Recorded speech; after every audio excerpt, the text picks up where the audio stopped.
Greetings, greetings, greetings.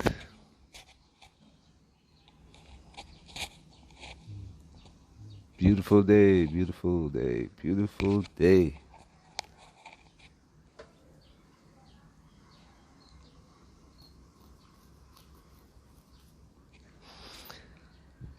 Um, I want to continue from where we left off yesterday, in the sense that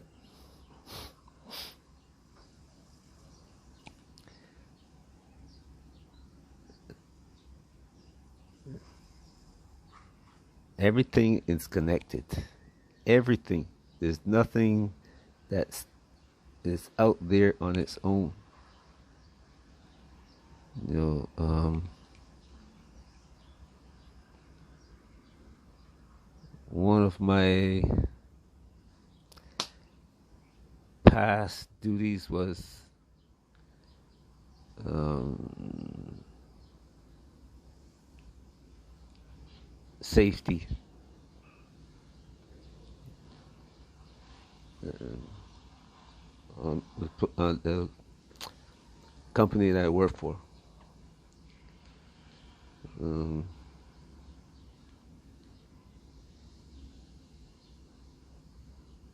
Regulations and rules and all those kinds of things that were set up by the U.S. government and the company and the industry to protect their assets.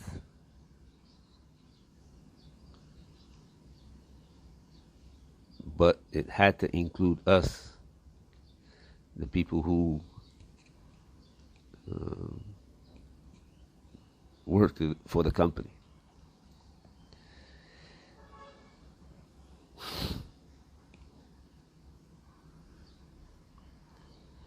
So I learned things that showed me how the world works, like what we call an accident. It is termed an accident, but when you look at it carefully, it says no accident. There's always something that contributes to the event.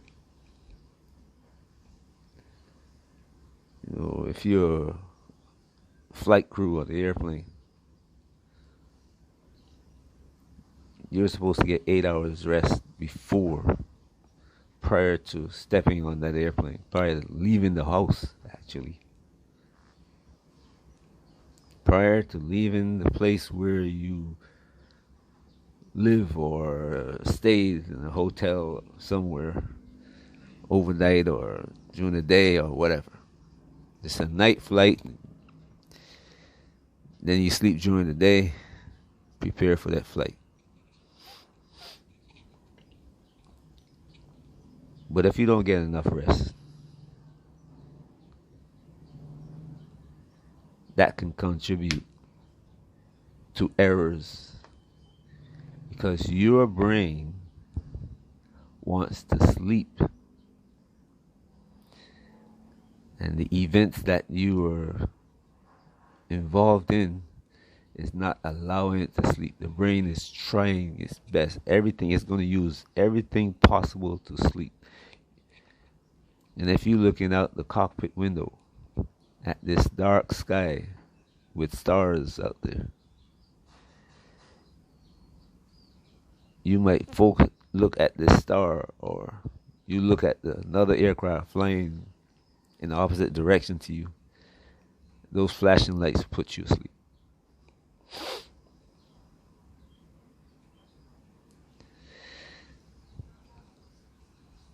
So there's nothing accidental. Everything is tied together.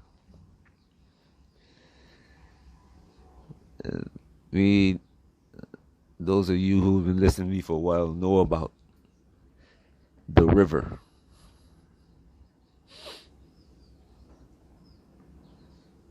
This river runs throughout the universe. Everywhere. Rivers are everywhere. and it includes everything. The whole universe is like the earth.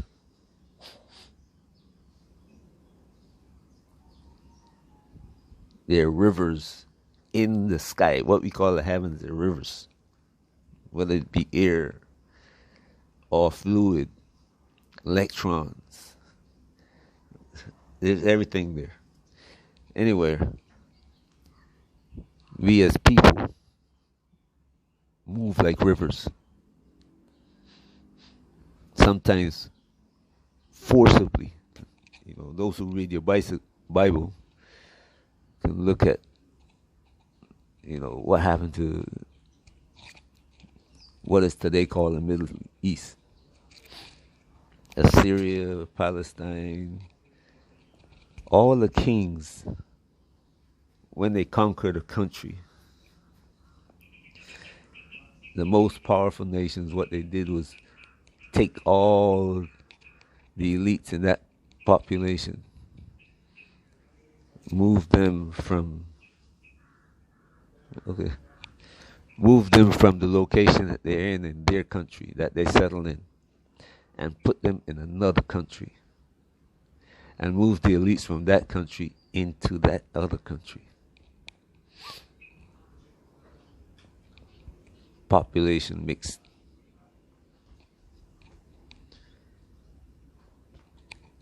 That's what happened to the African. The traditional leaders raided other villages in the name of a few trinkets, Could be sometimes even rocks. And handed you over to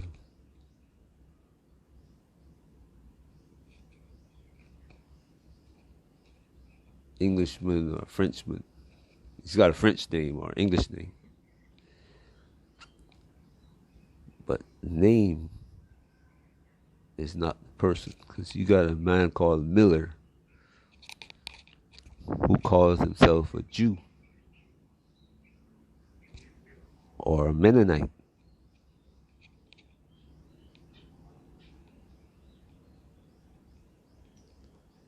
Or German or Dutch or English.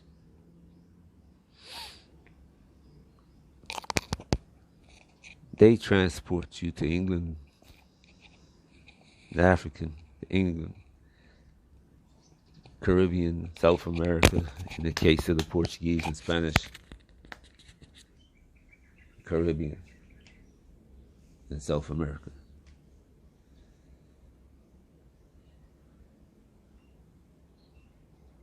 And hundreds of years later, as their system fall apart, you're looking for something that you think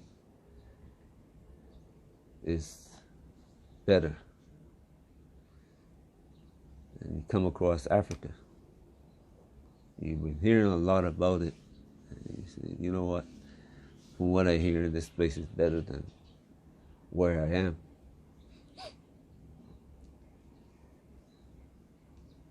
You look at places around Africa and say, hey, that sounds like a nice place. Everybody's talking something good about that. I remember listening to a couple of women talking about Tanzania. And that Tanzania that they were talking about was the one that they, I can't say they created because it exists. But if they told you about the other Tanzania, where you have no rights, they know you wouldn't come. They are ashamed to go back home.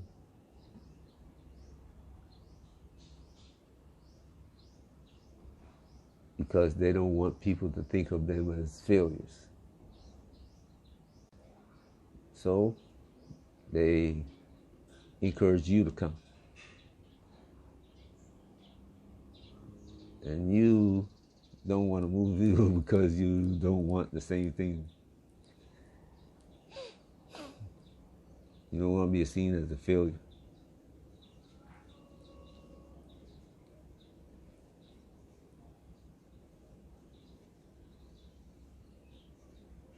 But you are seen as a ATM. And whereas in America or England or France or Germany, there are people around you that you form relationships with, and it's easier to do it because you all speak the same language, you do the same things basically every day. Your problem was the elites in the country, the police, the politicians. But when you arrive in Africa, it's everybody. When I say everybody, remember I told you there's a 20% of people who genuinely see you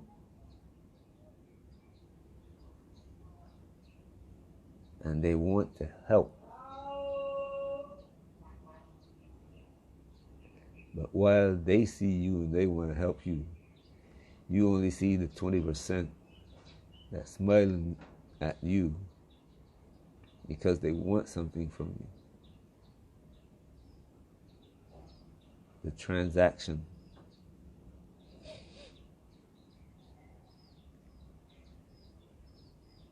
It will take you many years to see what I'm telling you right now.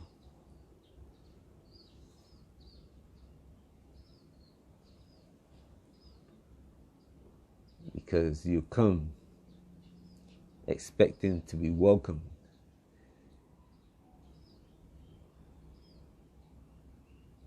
And you put yourself in a position where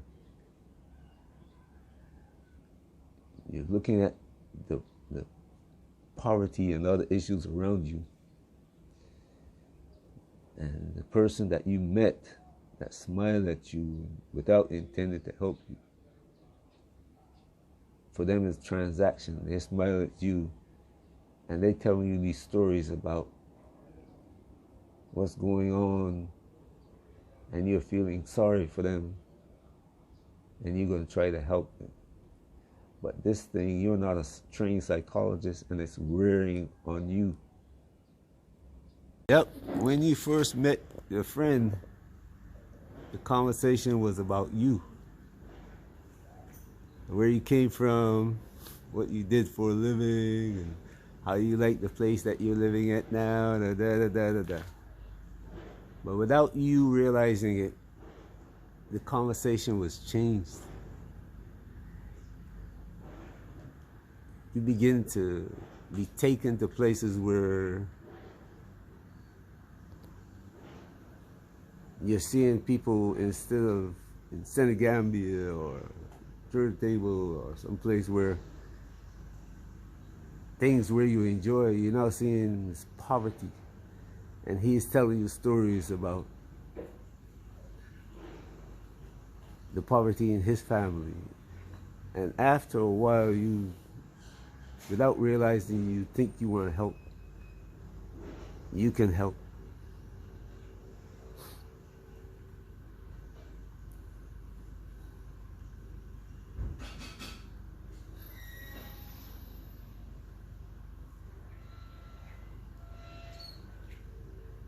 Feeling the guilt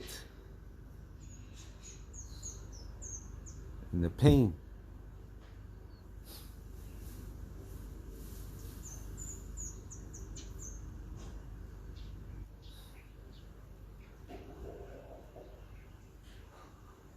For this person that you think genuinely care about you, and you feeling like you genuinely care about this person.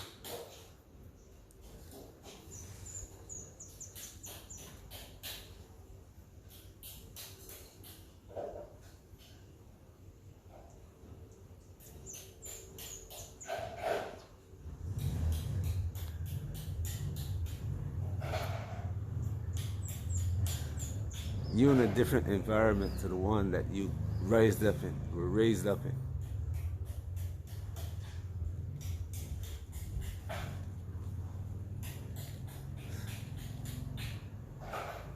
But you are not being taught how to live in that environment.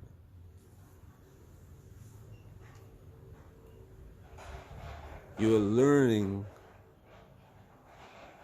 and the way you're learning is not the right way.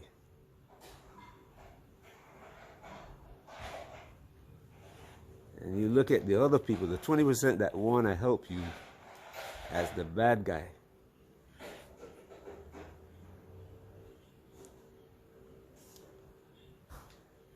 But that's the one that you gotta find a friend in. They're gonna take you to the places that gonna make you feel warm and happy.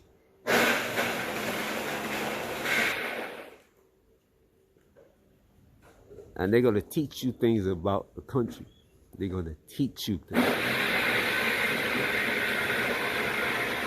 It's not that you're not gonna see the poverty, but they're also gonna tell you about things. Like I said, a lot of people taught me, sat me down and taught me about the political situation, the local leadership, how things work.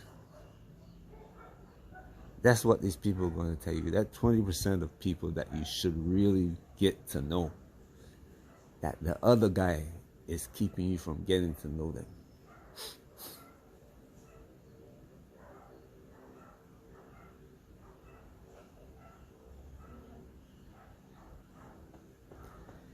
Anyway, hopefully this will add some.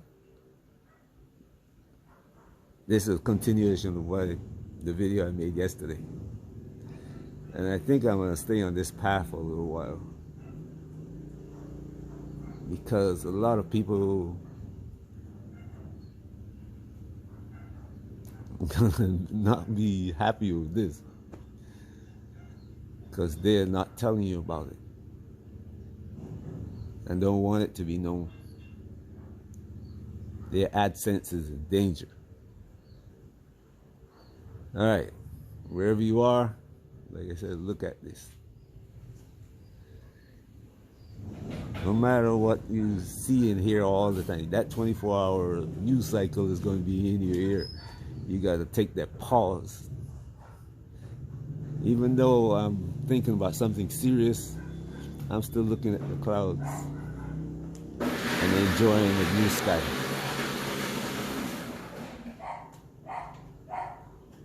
Have a great day wherever you are. Peace.